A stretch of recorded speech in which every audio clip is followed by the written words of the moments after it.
Saudaraku yang kekasih dalam nama Yesus, firman Tuhan pada hari ini yaitu masih sama dengan topik minggu yang lalu, bagaimana kita menerima mujizat Tuhan.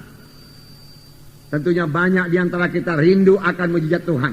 Banyak di antara saudara perlu mujizat Tuhan. Amin, saudara. Ya. Mujizat Tuhan terjadi kalau Tuhan menjawab doa kita. Dan mujizat Tuhan terjadi, saudaraku, di luar daripada pikiran kita. Tidak bisa kita analisa dengan pikiran kita. Penyakit-penyakit disembuhkan Tuhan merupakan mujizat Tuhan. Persoalan-persoalan yang diselesaikan Tuhan merupakan mujizat-mujizat Tuhan. Nah, saudaraku, barangkali banyak di antara kita, saudaraku, yang membutuhkan tangan Tuhan langsung menjamah kita. Sehingga mujizat Tuhan berlangsung bagi kita. Bukalah hati saudara. Firman Tuhan ya dan amin. Firman Tuhan tetap berkuasa. Tuhan yang berjanji itu setia. Dia pasti menepati janjinya sepanjang kita percaya kepada janji Tuhan tersebut. Firman Tuhan ini dituliskan bagi kita supaya kita percayai, supaya kita beriman pada firman Tuhan ini, supaya kita terima firman Tuhan ini, supaya ucapan kita seturut dengan firman Tuhan. Kita mengakui firman Tuhan dalam hidup kita dan kita mempraktekkan dan kita bertindak seturut dengan firman Tuhan dalam hidup kita, maka kita akan menerima mujizat Tuhan di dalam hidup kita, saudaraku. Boleh jadi saudara memiliki persoalan penyakit. Sudah berapa lama saudara sakit dan belum sembuh juga. Hari ini saudara pandang kepada Tuhan Yesus. Pegang janji-janji Tuhan. Tuhan yang berjanji itu setia. Tuhan berkata, oleh bilur-bilurku engkau sudah sembuh. Berarti oleh bilur-bilur Yesus kita sudah sembuh, saudaraku. Saudara boleh jadi persoalan keluarga, saudaraku. Saudara dengan pikiran manusiawi kelihatannya tidak ada jalan keluar.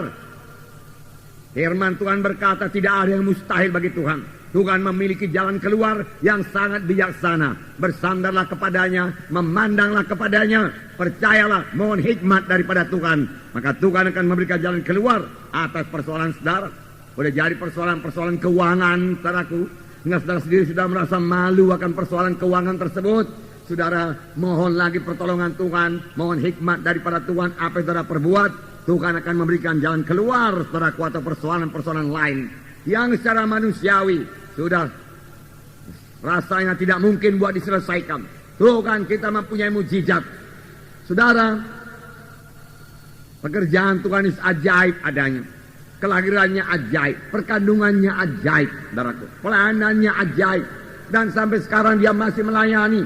Dia tidak berpangku tangan. Dia masih mendengarkan doa kita. Dia masih menjawab doa kita, saudaraku. Pelayanannya ajaib. Kematiannya ajaib, saudaraku. Kebangkitan dari kematian ajaib. Kenaikannya ke sorga ajaib. Dan dari sorga dia melayani dan mencurahkan Roh Kudus juga ajaib. Semua tidak bisa diterangkan dengan akal manusia. Itulah dia Tuhan kita, Tuhan Yesus. Tuhan yang hidup, Tuhan yang ajaib. Tuhan yang berkuasa. Tidak ada kuasa yang lebih besar daripada kuasa Tuhan Yesus, saudaraku. Nah, saudaraku, hari ini buka hati saudara. Terima firman Tuhan ini. Percayai mujizat Tuhan terjadi dalam hidup saudara. Karena firman Tuhan telah dengarkan pada hari ini adalah firman Tuhan yang tidak berubah, saudaraku. Banyak orang telah menerima mujizat Tuhan. Dari kesaksian-kesaksian tiap-tiap minggu dalam berita iman, saudara melihat bagaimana kuasa Tuhan bekerja dalam hidupnya. Bagaimana Tuhan mengobatkan hidupnya. Tidak terkecuali bagi saudara juga yang membutuhkan mujizat Tuhan pada hari ini. Kita akan membaca Yosua pasal 6 ayat 1 sampai 20. Ini sambungan dari Yosua pasal 3 yang kita baca minggu yang lalu. Bukalah kitab saudara Yosua pasal 6 ayat 1 sampai 20. Kita baca bersama-sama. Dalam pada itu, Jericho telah menutup pintu gerbangnya. Telah tertutup kota itu karena orang Israel. Tidak ada orang keluar atau masuk. Berfirmanlah Tuhan kepada Yosua, ketahuilah, aku serahkan ke tanganmu Jericho ini beserta rajanya dan pahlawan-pahlawannya yang gagah perkasa. Haruslah kamu mengelilingi kota itu, yaitu semua prajurit harus mengedari kota itu sekali saja. Demikianlah harus sekolah perbuat 6 hari lamanya. Dan 7 orang imam harus membawa 7 sangkakala tanduk domba dengan tabut. Tetapi pada hari yang ke-7, 7 kali kamu harus mengelilingi kota itu, sedang para imam meniup sangkakala. Apabila sangkakala tanduk domba itu panjang bunyinya, dan kamu mendengar bunyi sangkakala itu, maka haruslah seluruh bangsa bersorak dengan sorak yang nyaring, maka tembok kota itu akan runtuh. Lalu bangsa itu harus memanjatnya masing-masing langsung ke depan. Kemudian Yosua bin Nun memanggil para imam dan berkata kepada mereka, angkatlah tabut perjanjian itu, dan 7 orang imam harus membawa 7 sangkakala tanduk domba di depan tabut Tuhan. Dan kepada bangsa itu dikatakannya, majulah, kelilingilah kota itu, dan orang-orangnya bersenjata harus berjalan di depan tabut Tuhan. Segera sesudah Yosua berkata kepada bangsa itu, maka berjalanlah maju ke 7 orang imam yang membawa seluruh sangkakala tanduk domba itu di hadapan Tuhan. Lalu mereka meniup sangkakala, sedang tabut perjanjian Tuhan mengikut mereka. Dan orang-orang bersenjata berjalan di depan para imam yang meniup sangkakala, dan barisan penutup pengikut tabut itu, sedang sangkakala terus-menerus ditiup. Tetapi Yosua telah memerintahkan kepada bangsa itu demikian, janganlah bersorak dan janganlah perdengarkan suaramu, sepada kata pun janganlah keluar dari mulutmu, sampai pada hari aku mengatakan kepadamu bersoraklah, maka kamu harus bersorak. Demikianlah tabut Tuhan mengelilingi kota itu, mengedarinya sekali saja. Kemudian kembalilah mereka ke tempat perkemahan dan bermalam di tempat perkemahan itu. Keesokan harinya Yosua bangun pagi-pagi, lalu para imam mengangkat tabut Tuhan. Maka berjalanlah juga ke 7 orang imam yang membawa ke 7 sangkakala tanduk domba itu di depan tabut Tuhan. Sambil berjalan mereka meniup sangkakala, sedang orang-orang bersenjata berjalan di depan mereka, dan barisan penutup mengikut tabut Tuhan, sementara sangkakala terus-menerus ditiup. Demikianlah pada hari yang kedua mereka mengelilingi kota itu sekali saja, lalu pulang ke tempat perkemahan. Dan begitulah dilakukan mereka selama 6 hari lamanya. Tetapi pada hari yang ke-7 mereka bangun pagi-pagi ketika fajar menyingsing dan mengelilingi kota 7 kali dengan cara yang sama.